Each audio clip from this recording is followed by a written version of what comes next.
Oh my goodness, every now and again our kids ask us questions that we aren't quite ready for, and we certainly have not got an answer well practiced, well rehearsed and ready to go. And today it's a tricky question about a 6-year-old who asked her dad, Jason, exactly one of those kinds of questions.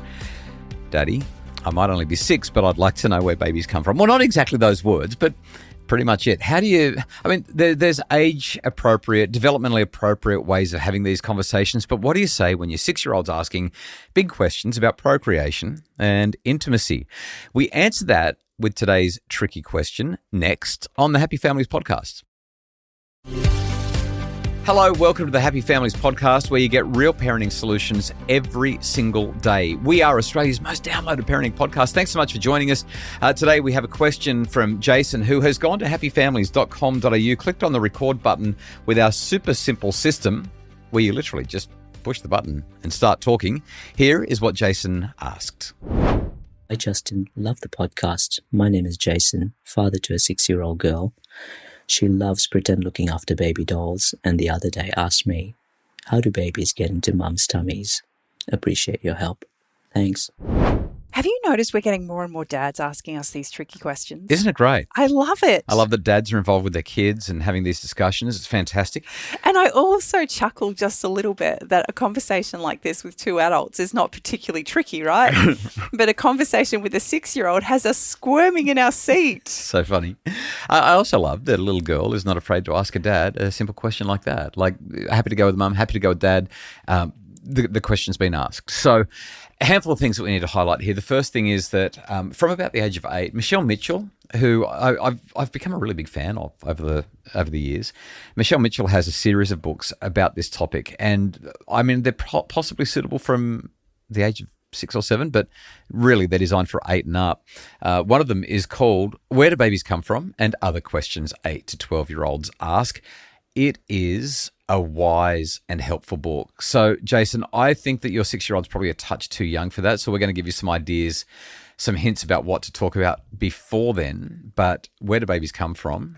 By Michelle Mitchell is one that you really want to get your hands on and get ready to start sharing in about a year, 18 months, maybe 2 years at the most.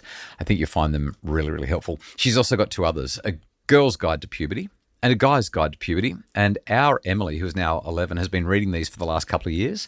And she's pretty well conversant with everything and just gets it. And there's no shock, there's no shame, there's no scare. It's just really simple, Kylie. I mean, they've been on our bedside table and on her bedside table for ages, and we just get to have a chat now and then. I've found them really, really compelling and really, really useful. So I would actually be starting with the puberty conversation with my 6-year-old as opposed to going straight to the ins and outs of how babies are made. I'm here, baby. Can't believe that you said that. I'm sorry. I can't believe that I said that about you saying that. You know what, though? I mean, the direct question was, how does a baby get inside mummy's tummy? And so having a conversation about puberty maybe early. Ultimately, I think at the age of 6, we're realistically a fraction ahead of development, and we don't really need to get too into the details, into the nitty-gritty of procreation and intimacy. And while a 6-year-old's asking those questions, she's going to be happy for the most part with some really simple answers. Yeah. But I think the thing that I would love to emphasize is, just like you said, at this point as a 6-year-old, she's actually gone to dad with this question. Like she's number one, she's curious, but number 2, she's not uncomfortable with asking mum or dad. This is just childlike curiosity. And you want her to stay this way for as long as she can. So the way you respond to her will determine whether or not she brings her next tricky question to you or not. So I want to pick up on the first thing you said. There's more to say about the second thing you've just said about the way we respond, but when kids come to us with tricky questions, as parents, there's a little bit of anxiety, and we want to release the anxiety and the pressure by telling them everything. And also, we want to be helpful, so we kind of want to tell them everything. Our impulse as parents is to tell our kids everything. And the metaphor that I use is when somebody asks for a drink, do you give them a glass of water or do you turn on the fire hose? And with these conversations around intimacy and procreation and these private parts of our body, I think we really do want to tread carefully and make sure that we're being developmentally appropriate for our kids. So answer questions to the degree that your child is curious, but don't go any further. Give them that glass of water. Don't turn on the hose. If they've got more questions, they'll ask those questions, and then it's just drop by drop by drop. You don't want to give them the entire encyclopedia of intimacy on the first conversation at the age of 6. This is something that they'll grow into over time. And usually a short, brief answer, particularly at this young age, will be enough to satisfy their curiosity. But I also think it's really fair to suggest if your child asks you a really curly question, that delaying it for a short period of time is completely appropriate. That's a great question, and I think that that's one that Mummy and I should both talk to you about.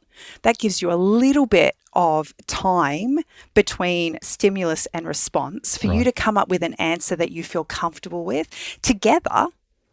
And it takes the pressure of having to answer it in the moment. So you're not shrugging her off. You're not telling her that, this is not important. You're saying this is so important. I actually want to have a conversation with Mummy about this as well. Yeah, one of my favorite conversations that I love to share on the pod is that time when one of our kids asked, I think she was 14 or 13 at the time, Dad, what's an STI?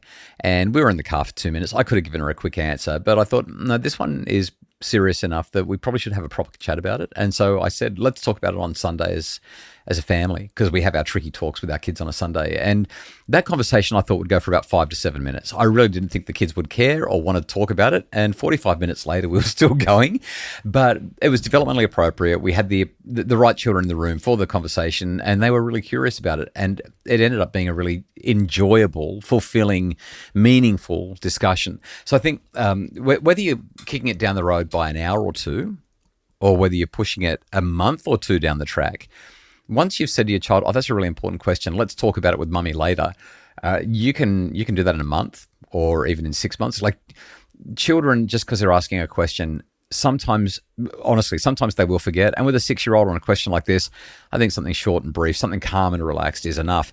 After the break, Kylie, a little bit more about how we can start to share some more detailed responses to children who really are curious, who don't want to let it go, and who you're trying to keep off the internet because you just know that's not where they're going to get the best answers. Stay with us on the Happy Families podcast.